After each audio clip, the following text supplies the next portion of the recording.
पंतप्रधान नरेंद्र मोदी यांनी श्री शैलम इथं असलेल्या छत्रपती शिवाजी महाराज प्रेरणा केंद्राला भेट दिली। मोदींनी छत्रपती शिवाजी प्रेरणा केंद्राच्या वैशिष्ट्यांविषयी आणि महत्त्वांविषयी माहिती घेत शिल्पकला आणि चित्रकलेची पाहणी केली। यावेळी मुख्यमंत्री आणि उपमुख्यमंत्री उपस्थित होते। मुख्यमंत्री देवेंद्र फडणवीसांनी इलेक्ट्रिक ट्रक चालवल्याचं पाहायला मिळालं। चाकणमध्ये फडणवीसांनी ईव्ही ट्रक चालवला। मुख्यमंत्री ड्रायव्हिंग सीटवर बसल्याचंही पाहायला मिळालं। विरोधी पक्षनेता बनण्या एवढं संख्याबळ विरोधकांकडे आहे का असं म्हणत उपमुख्यमंत्री एकनाथ शिंदेंनी विरोधकांना डिवचलंय। फेसबुक लाईव्ह लोकांना चालत नसून थेट भेट चालते। शिंदेंनी उद्धव ठाकरेंना खोचक टोला लगावला। रत्नागिरीमध्ये शिवसेनेच्या पदाधिकाऱ्यांना मार्गदर्शन करताना ते बोलत होते। आगामी निवडणुका महायुती म्हणूनच लढणार असं वक्तव्य एकनाथ शिंदेंनी केलंय। विरोधकांच्या पायाखालची वाळू सरकली आहे, त्यामुळे ते निवडणुका पुढे ढकला असं बोलताय असं म्हणत शिंदेंनी विरोधकांना डिवचलेलं। सामनाच्या दिवाळी अंकातून सरकारवर हल्लाबोल करण्यात आलाय। आमदार खासदारांची खरेदी विक्री 50,100 कोटींना तर शेतकऱ्यांची बोळवण नुकसान भरपाई 5,000वर असं म्हणत उद्धव ठाकरेंनी महायुती सरकारवर निशाणा साधलाय। एका महिन्यात कर्जत जामखेड मतदारसंघात 4,000 मतदार कसे वाढले असा सवाल आमदार रोहित पवारांनी उपस्थित केलाय। कर्जत जामखेड याद्यांमध्ये मोठा घोळ असून भाजप पदाधिकारी देवांग दवेंकडून मतदार यादीत घोळ घातल्याचा आरोप आमदार रोहित पवारांनी केला। क्लीनर अपहरण प्रकरणी गुन्हा दाखल झालेल्या दिलीप खेडकर यांना उच्च न्यायालयाकडून दिलासा मिळालाय। खेडकर यांचा जामीन अर्ज बेलापूर न्यायालयानं फेटाळल्यानं उच्च न्यायालयात धाव घेतली होती। खेडकर यांना हायकोर्टातून अटकपूर्व जामीन मिळालाय। मराठा आरक्षण प्रकरणी उद्या सुप्रीम कोर्टात सुनावणीची शक्यता आहे। मराठा आरक्षणाच्या जीआरला आव्हान देणाऱ्या याचिकेवर सुनावणीची शक्यता आहे। मुंबई उच्च न्यायालयातील आदेशाला यावेळी सुप्रीम कोर्टात आव्हान देण्यात आलेलं आहे। चंद्रपुरात सांस्कृतिक कार्यक्रम पार पडला। भारतीय संविधान अमृत महोत्सव वर्ष आणि चंद्रपुरात होणाऱ्या 69व्या धम्मचक्र अनुप्रवर्तन दिनाच्या निमित्तानं कार्यक्रमाचं आयोजन केलं। या कार्यक्रमात संगीत, नाट्य यांसारख्या विविध कलांचा समावेश होता। जळगावात उडान दिव्यांग फाउंडेशनच्या दिव्यांग विद्यार्थ्यांनी तब्बल 3.5 लाख पणत्या आणि 10 टन गिफ्ट म्हणून बनवले। दिवाळीच्या पार्श्वभूमीवर फाउंडेशनच्या वतीनं दिव्यांग विद्यार्थ्यांना आत्मनिर्भर रोजगारक्षम करण्यासाठी विविध उपक्रम राबवण्यात येत आहेत। तसंच गिफ्ट सजवलेल्या पणत्यांना नागरिकांकडून चांगला प्रतिसाद मिळतोय। कल्याणच्या कुंभारवाड्यात किल्ले छत्रपती शिवाजी महाराजांची मूर्ती मावळे घेण्यासाठी नागरिकांनी गर्दी केली।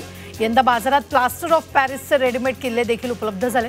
या रेडीमेड किल्ल्यांना नागरिकांनी चांगलीच पसंती दर्शवली। आमदार संजय गायकवाड यांच्या मारहाणीमुळे चर्चेत आलेल्या आमदार निवासातील कॅन्टीनला क्लीन चिट दिली आहे। अन्न आणि औषध प्रशासन विभागाने या कॅन्टीनला क्लीन चिट दिली आहे। महिनाभरात या कॅन्टीनवरील कारवाई मागे घेण्यात येईल।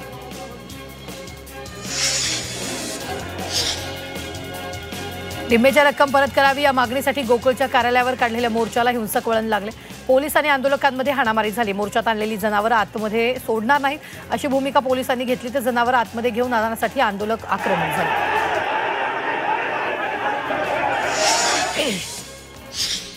मुंबईतील भुयारी मेट्रो 3 मार्गिकेच्या बीकेसी वरळी सीएसएमटी मेट्रो स्थानकावर फीडर बस सेवेसाठी खासगी भागीदारीची नियुक्ती केली आहे। मुंबई मेट्रो रेल कॉर्पोरेशननं खासगी कंपनीशी केलेला करार वादात सापडलेला आहे।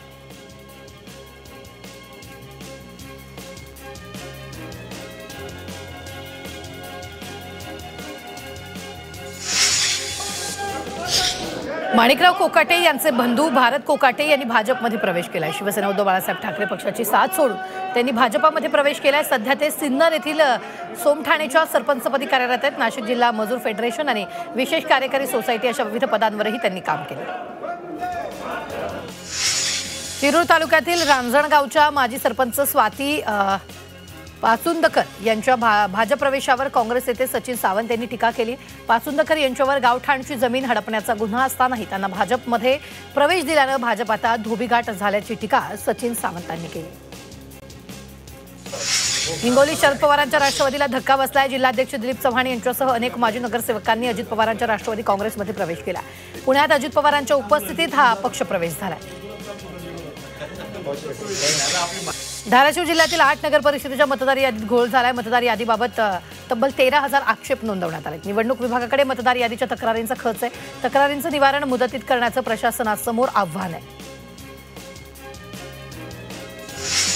वाशिम जिल्हा परिषद आणि पंचायत समित्यांच्या सार्वत्रिक निवडणुकीसाठी जाहीर झालेल्या प्रारूप आरक्षण अधिसूचनेवर हरकती दाखल करण्यासाठी नागरिकांना 17 ऑक्टोबरपर्यंत मुदत दिली आहे। या प्रारूप अधिसूचनेत जिल्हा परिषद क्षेत्रातील निवडणूक विभागांची संख्या, पंचायत समित्यातल्या निर्वाचक गणांची एकूण सदस्य संख्या, तसंच अनुसूचित आणि जाती अनुसूचित जमाती, मागासवर्गीय प्रवर्ग आणि महिलांसाठी राखीव विभागांचा तपशील नमूद केला। परभणी महानगरपालिकेच्या कर्मचाऱ्यांनी काम बंद आंदोलन केले। 2 महिन्यांपासून वेतन थकल्याने आक्रमक झालेल्या कर्मचाऱ्यांनी हे आंदोलन करत जोरदार घोषणाबाजी केली आहे। तसंच जोपर्यंत पगार मिळणार नाही तोपर्यंत आंदोलन मागे घेणार नसल्याचं पवित्र आंदोलकांनी घेतलं। छत्रपती संभाजीनगरच्या गंगापूर तालुक्यातील आनंदवाडी इथं अनेक वर्षापासून रस्ता नसल्यामुळे नागरिक त्रस्त आहेत। वारंवार निवेदन देऊनही प्रशासनानं कोणतीही दखल न घेतल्यानं ग्रामस्थांसह शालेय विद्यार्थ्यांनी जलसमाधी आंदोलन छेडलं। आता म्हणजे जवळपास 11:15 अकोल्यात भूमिहीन शेतमजुरांनी शासन विरोधात अनोखं आंदोलन केलं। जिल्हाधिकारी कार्यालयासमोर शेतमजुरांनी चुली पेटवून चटणी भाकर खाऊन आपल्या मागण्यांसाठी आंदोलन केलं। जिल्ह्यात हजारो एकर शासकीय जमीन रिकामी असतानाही भूमिहीनांना जमीन वाटप केली जात नाही असा आरोप यावेळी शेतमजुरांनी शासनावर केला। भंडारा जिल्हा परिषदेसमोर संगणक परिचालकांनी अन्न आणि जलत्याग आंदोलन केलं। थकीत मानधन द्यावं, कोरोना काळातील प्रोत्साहनपर भत्ता त्वरित मंजूर करावा या मागणीसाठी हे आंदोलन करण्यात आलं। मागण्या मान्य न केल्यास तीव्र आंदोलनाचाही इशारा दिला। यवतमाळच्या बाबाजी दाते महिला बँकेमध्ये मोठा घोटाळा उघडकीस आला। या बँकेत पैसे अडकून असल्यानं खातेदारांपुढे मोठ्या अडचणी निर्माण झाल्या। त्यामुळे बँकेच्या ठेवीदारांना 15 दिवसात पैसे परत न केल्यास मंत्रालयासमोर उपोषण करण्याचा इशारा आमदार बाळासाहेब मांगुळकर यांनी दिलेला आहे। येवला तालुक्यातील विसापूरमधील ग्रामस्थांना आमरण उपोषण केलं। तर सर्जेराव भड यांनी ग्रामपंचायतीवर घरकुल घोटाळा, अतिक्रमण तसंच भ्रष्टाचाराचा आरोप केला। जोपर्यंत मागण्या मान्य होत नाही तोपर्यंत उपोषण सोडणार नाही अशी भूमिका त्यांनी घेतली। अमरावतीच्या कंत्राटदार आणि पाणी पुरवठा करणाऱ्या कर्मचाऱ्यांनी ठिय्या आंदोलन केलं। 18 कोटी थकवल्यानं कंत्राटदार आक्रमक झाले। उद्यापासून अमरावती शहरातील पाणी पुरवठा बंद करण्याचा इशारा देण्यात आला। पुण्यातील कोथरूड आणि बावधन परिसरात दूषित पाण्यामुळे 7 रोगांचा प्रादुर्भाव वाढलेला आहे। 7 ते 14 ऑक्टोबर दरम्यान उलट्या, जुलाब, पोटदुखी अशा तक्रारीमुळे 116 रुग्णांची नोंद झाली आहे। या ठिकाणी पाण्याच्या 193 नमुन्यांपैकी 16 मध्ये कोलिफॉर्म जीवाणू आढळलेला आहे। मुंबईच्या विक्रोळीतील कन्नमवार नगरात मोठ्या प्रमाणात खड्ड्यांचं साम्राज्य पसरलंय। या खड्ड्यांमुळे संपूर्ण मार्गावर धूळ पसरली आहे आणि या धुळीमुळे रहिवाशांना सर्दी, खोकला अशा अनेक आजारांना सामोरं जावं लागतंय। मुंबई अहमदाबाद महामार्गावरील वाहतूक कोंडीबाबत मंत्री गणेश नाईक यांनी प्रतिक्रिया दिली आहे। या महामार्गावरील वाहतूक कोंडीला कंटाळलेले नागरिक एक दिवस रस्त्यावर उतरतील अशी भीती गणेश नाईक यांनी व्यक्त केली आहे। वाहतूक कोंडीचा स्वतः अनुभव घेतल्यानंतर गणेश नाईक यांनी अधिकाऱ्यांना चांगलंच धारेवर धरलं। संभाजीनगरातील वैजापुरात बिलोनी ग्रामपंचायतीच्या वतीनं जिल्हा परिषद शाळेत वॉटर कूलर आणि आरओ फिल्टर भेट देण्यात आला। सरपंच गायत्री सुनील कदम त्यांच्या पुढाकारानं विद्यार्थ्यांच्या आरोग्यासाठी हा निर्णय घेतला। यामुळे शाळेचे मुख्याध्यापक आणि शिक्षकांनी ग्रामपंचायत आणि सरपंचाचे आभार व्यक्त केले। अकोल्याच्या बाळापुरातील बल्हाडी गावात किडनीच्या आजाराने एका महिलेचा मृत्यू झालाय। या घटनेची बातमी झी 24 तासनं दाखवल्यानंतर या गावात आरोग्य तपासणी मोहीम राबवण्यात आली। या तपासणीत इतरही किडनीचे रुग्ण आढळल्याची शक्यता आहे। नाशिक महानगरपालिकेच्या 800 शिक्षकांची दिवाळी आता गोड होणार आहे। शिक्षकांच्या खात्यावर पगार जमा होण्यासाठी आयुक्तांनी तातडीनं 4 कोटी रुपयांची तरतूद केली। त्यामुळे गेल्या 2 महिन्यांपासून थकीत वेतन शिक्षकांच्या खात्यावर जमा होणार आहे। मुंबई महापालिकेच्या 6 रुग्णालयांमध्ये खासगी रक्तपेढ्यांना जागा देण्याचा निर्णय घेतलाय। 3 विद्यमान आणि 3 नवीन रक्तपेढ्या खासगी सार्वजनिक तत्वांवर चालवण्याचा निर्णय घेण्यात आलाय। तर नवीन रक्तपेढी चालू करण्यासाठी 150 चौरस मीटर जागेची आवश्यकता असताना या रक्तपेढ्यांना 300 चौरस मीटर जागा दिल्या। पुण्यात दिवाळीच्या पार्श्वभूमीवर अग्निशमन दल सज्ज झाले। अग्निशमन दलाकडून फटाके सुरक्षा जनजागृती मोहीम हाती घेण्यात आली। नागरिकांनी खबरदारी घेण्यासाठी ध्वनिवर्धकांद्वारे सूचना दिल्यात। अग्निशमन दलाच्या गाड्या बाजारपेठा, फटाके विक्री केंद्र आणि वस्ती भागांमध्ये गस्त घालत आहेत। पुण्यातील महात्मा फुले आणि सावित्रीबाई फुले स्मारकांचं एकत्रीकरण करून राष्ट्रीय स्मारक उभारण्याच्या प्रकल्पाला अडथळा आला। या प्रकल्पाच्या भूसंपादनाला प्राथमिक मंजुरी मिळाली, मात्र बाधितांचं पुनर्वसन याच परिसरात करण्याच्या मागणीमुळे प्रशासनाची कोंडी झाली आहे। पुणे महानगरपालिका आयुक्त नवल किशोर राम यांनी पुण्याला भारताची सायकल राजधानी बनवण्याचा निर्धार व्यक्त केला। शहरात 75 किमी सायकल मार्ग उभारण्यात येणार आहे। त्यामुळे सर्व वयोगटातील नागरिकांसाठी सुरक्षित प्रवासाची सोय होणार आहे। या उपक्रमामुळे सायकल संस्कृतीला नवं बळ मिळणार आहे। राज्य रस्ते विकास महामंडळानं गेल्या वर्षी काढलेल्या 3 महामार्ग प्रकल्पाच्या कामाच्या निविदा रद्द केल्या जाणार आहेत। यामध्ये नागपूर ते चंद्रपूर, नागपूर ते गोंदिया आणि भंडारा ते गडचिरोली या 3 महामार्गाचा समावेश आहे। या प्रकल्पाचं भूसंपादन अद्याप झालं नसल्यानं निविदा रद्द करून त्या नव्यानं मागवण्यात येत आहेत। 10वी आणि 12वी परीक्षांसाठी 17 नंबरचा फॉर्म भरण्याची मुदत वाढवण्यात आली। 31 ऑक्टोबरपर्यंत 17 नंबरचा फॉर्म भरण्याची मुदत आहे। हा फॉर्म भरण्याची प्रक्रिया पूर्णपणे ऑनलाईन पद्धतीनं होणार आहे। ऑफलाईन अर्ज स्वीकारले जाणार नसल्याचं मंडळानं स्पष्ट केलं आहे। आगामी काळात मध्यवर्ती बँकेला रेपो दर कपातीस वाव मिळेल असं रिझर्व्ह बँकेचे गव्हर्नर संजय मल्होत्रा यांनी स्पष्ट केलं। महागाई दरात आलेल्या नरमाईमुळे आणि अर्थव्यवस्थेच्या वाढीसाठी अनुकूल दृष्टिकोन राखत मध्यवर्ती बँकेला व्याजदर कपातीस धोरणात्मक वाव आहे। स्पायनल मस्क्युलर अट्रॉफी या दुर्धर आजारात ग्रस्त 2 वर्षाच्या बालकाचा जीव वाचवण्यासाठी आवश्यक औषधं खरेदी करण्याचे निर्देश दिले। मुंबई उच्च न्यायालयाच्या औरंगाबाद खंडपीठानं आरोग्य मंत्रालयाला हे निर्देश दिले। निधी उपलब्ध झाल्यास याचिकाकर्त्याला माहिती द्यावी असेही निर्देश देण्यात आले।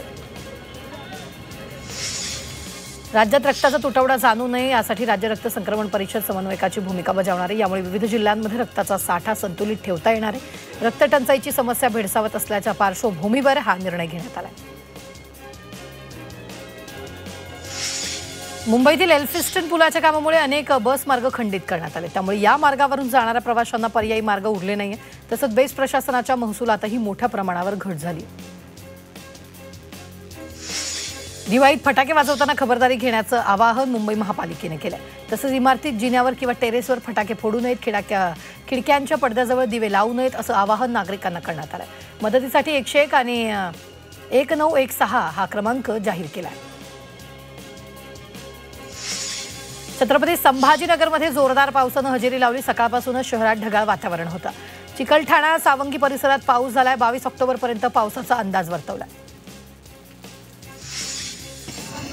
लातूरमध्ये ज्ञानोबा तुकोबा आधार दिंडीचा समारोप झालाय। पूरग्रस्तांना धीर देण्यासाठी वारकरी साहित्य परिषदेच्या वतीनं दिंडी काढण्यात आली।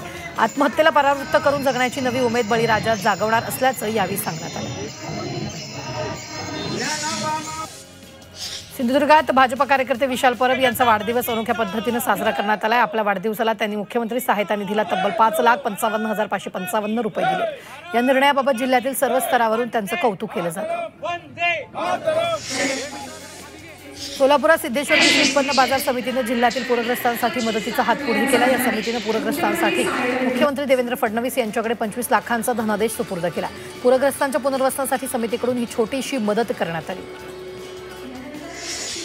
लातूरमधील औसा शहरात वीरभद्रेश्वर मंदिरातील पारंपरिक अग्नी सोहळा मोठ्या उत्साहात पार पडला। या सोहळ्यात भक्तांनी ढोल ताशाच्या गजरात अग्नीवरून चालण्याची परंपरा साजरी केली। या सोहळ्यानं औसा शहर भक्तिभावानं रंगून गेलं। शिर्डीच्या अस्तगाव इथं राधाकृष्ण विखे पाटील यांच्या जनसेवा फाउंडेशनच्या वतीनं शिवमहापुराण कथेची सांगता झाली। या 5 दिवसीय कथा सोहळ्यामध्ये लाखो भाविकांची उपस्थिती होती।